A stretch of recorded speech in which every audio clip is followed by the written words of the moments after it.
We all know who Wolverine is, one of the most dangerous people in the Marvel Universe. Mr. Unkillable, Mr. Bodycatcher, the Pipsqueak Grim Reaper. Logan has probably knocked off enough people to fill a catacomb. He's the best there is at what he does, and what he does isn't very nice. He's had multiple upgrades throughout the years to help him do those not very nice things. He's had magical red claws to help him slice and dice demons easier. He's had red hot heated claws for I don't know how or why he got those. He's even more recently had a full suit of adamantium armor and a samurai sword that stops healing factors to go along with it. And in rare cases, given the right magical circumstances, Buddy can even come back to life and heal from a drop of blood. This 200-year-old feral beast of war's long lifespan has found him in almost every historic battle in the 20th century. And during that long lifespan, he has been on an insane number of superhero teams. He fought in World War I, World War II, the Spanish Civil War, Nam. He was locked in with the X-Men, the Avengers, the New Avengers, the Secret Defenders, X-Force, the Fantastic Four, Alpha Flight. Not sure if all those are canon,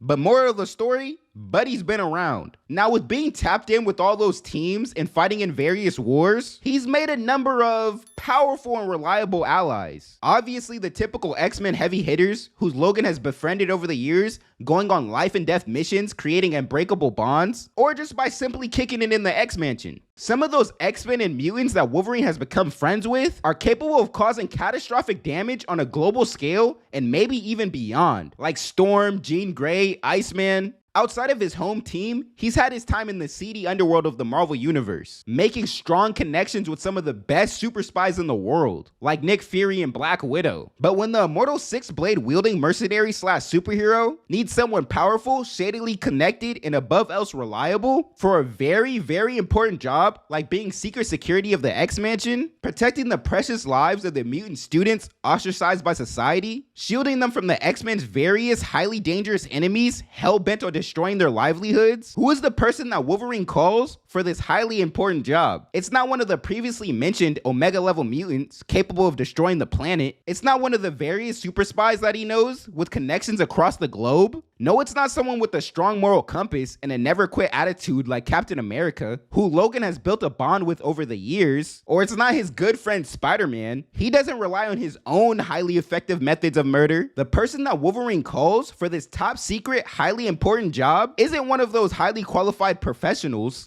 It's Doop. Yeah, you heard me right. Out of all the allies that Logan could have called to protect the X-Mansion, he calls Doop.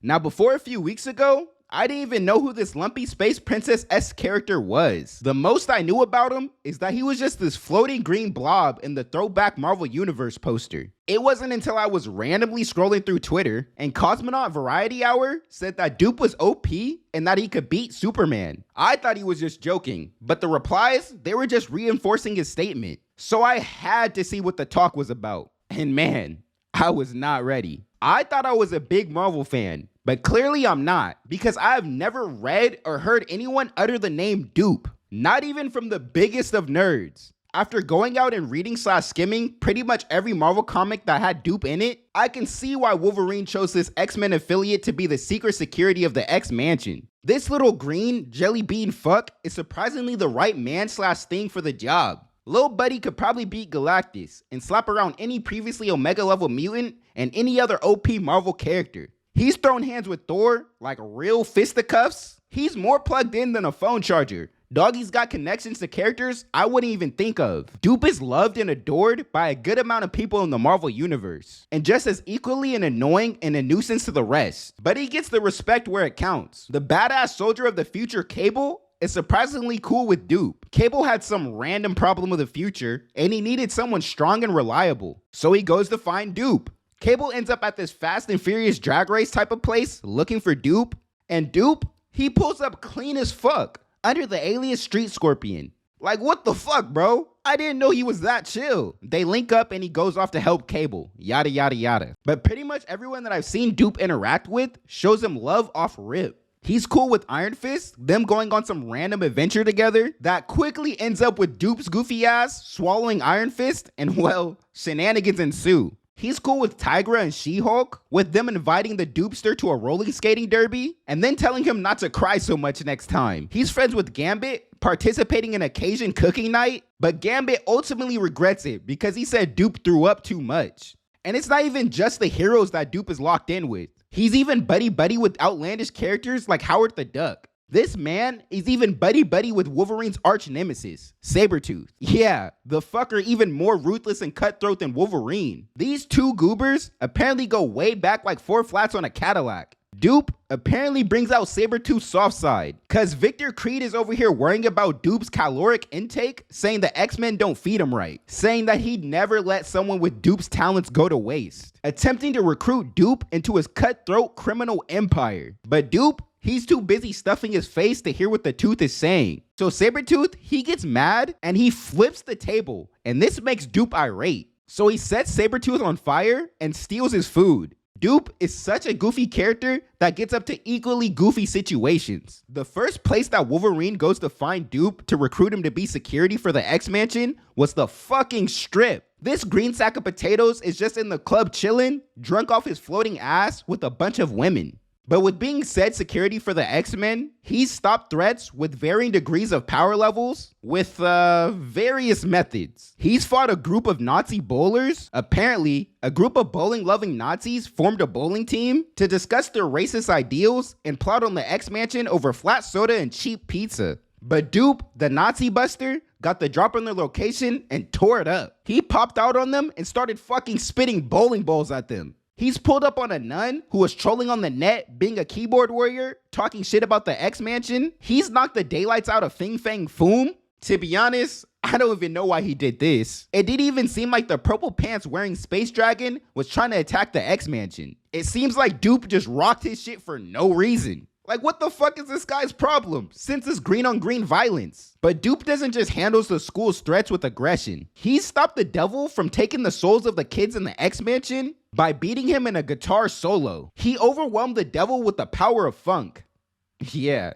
He's slept with a politician to sway her vote for a law to shut down the mutant school. And then he did the same thing with a male politician. I don't know what kind of freaky shit Doop is on to sway their minds like that, but hey, whatever gets the job done. Buddy Lowball has crazy aura, but Doop's aura isn't all the way pure. He has a surprising dark side. During his time with the Team X-Static, he assisted in driving a mutant to the depths of insanity, tormenting this mutant while they were filming a reality TV show about the pair surviving in the jungle on some Naked and Afraid type shit. Granted, the show was just a ploy to see if the mutant was gonna be the right fit for the team and not go insane, but it's still fucked. Because after playing mind games with this mutant, driving him insane, which resulted in the mutant killing a pack of wild horses, Doop, he just kills the mentally unstable mutant with an axe, having no remorse and a toothy smile like he just did a good job. And this was all being filmed by Doop, by the way. Buddy's kinda sick in the head. Now you're probably thinking about the same questions that I had when I learned about Doop's existence. Where does this little green guy come from? And what the hell is his actual power set?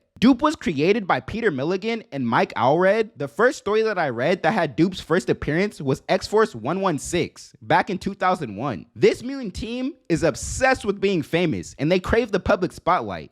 So basically like the opposite of the X-Men. I've literally never heard about this version of the X-Force, and they're kinda weird. It's filled with mutants with weird power sets, like a guy with acid sweat or a guy called Fat who can control his body mass at will. This team is full of oddballs and is exactly the type of team that I would see Doop being on. Doop doesn't have this big introduction to the team, he just kinda pops up. With being brought on to be the team's videographer, to capture footage of the team on missions to boost their public perception. Why the hell did they recruit Doop for that? I have no clue, buddy. But it was honestly a weird start to learning about Doop, because he's barely in that issue. And then I just see the whole team brutally die while Doop films the whole thing. And then, in the next issue, they just get a bunch of new team members, like nothing ever happened. Like, holy hell, that escalated quickly. After that morbid start to that weird-ass team, Doop just mostly plays the background in the rest of the issues. Just in the background filming the team, and always drawn in poses that make him look like Bigfoot caught on camera. He chimes in here and there, speaking his language Doop speak that most people just seem to understand. Occasionally, he's the focus of the story, like when he popped a pimple on his head and it somehow sucked his whole team inside his body, and then he imploded on himself, taking himself along with them.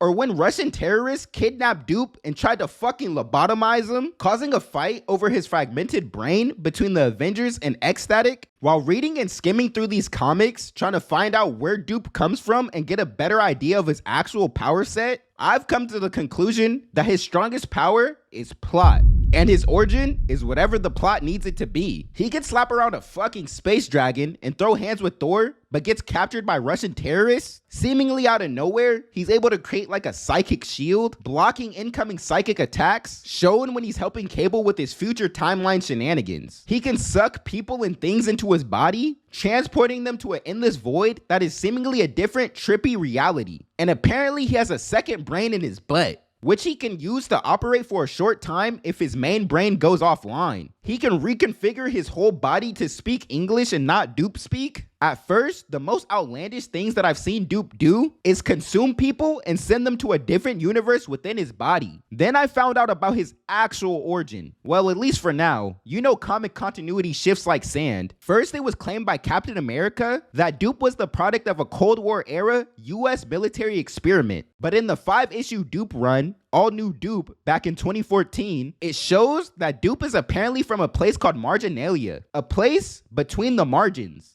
Yeah, like the white space in between the comic book panels. Now, how I saw and interpreted this was that this place was the same type of deal of when Doop consumes people, sending them to a different trippy reality. I think they just combined the idea for Doop's 2014 comic run. But in Marginalia, it's utter chaos, with Doop often having a hard time controlling stuff down there. But in that 2014 comic, not only do we get to see where Doop comes from, but we get to see his mom. She told Doop that his dad left him when he was younger, and that's something that Doop struggles with mentally. But apparently, that wasn't true, because Doop doesn't actually have a dad, because they reproduce asexually. I don't know, bro. There's just so many unanswered questions surrounding Doop's character. Like, why the hell does Buddy have an X-Men emblem on his body? Is it a tattoo, birthmark, a big sticker? Did the X-Men brand Doop like he's cattle? Like, I don't even think Doop's a mutant, and I don't even think it's brought up either. I'm just so confused. But I don't actually know what's canon, what's not canon concerning Doop's power set and origin. But regardless, it was a fun ride falling down this Doop rabbit hole. Some decent Doop comics that I found on this ride and were actually some fun reads were Wolverine and the X-Men number 17, the story where Doop is security for the X-Mansion, Wolverine and Doop, a quick 2 issues of the Doopster and the Lokester going on this investigative type adventure, X-Force issue 123, the issue where Doop pops a pimple on his head, sucking his whole team in his body, and issues 21 through 25 of Ecstatic, the arc where their team fights the Avengers for Doop's fragmented brain. I'm interested to see if anyone else knows about Doop, or is this your first time learning about him? Cause yeah, this was a doozy. Don't forget to drop a like and subscribe for more future bangers, and share this video with a friend who has no idea who Doop is. But that's pretty much it. I'll catch you guys in the next one. Twos.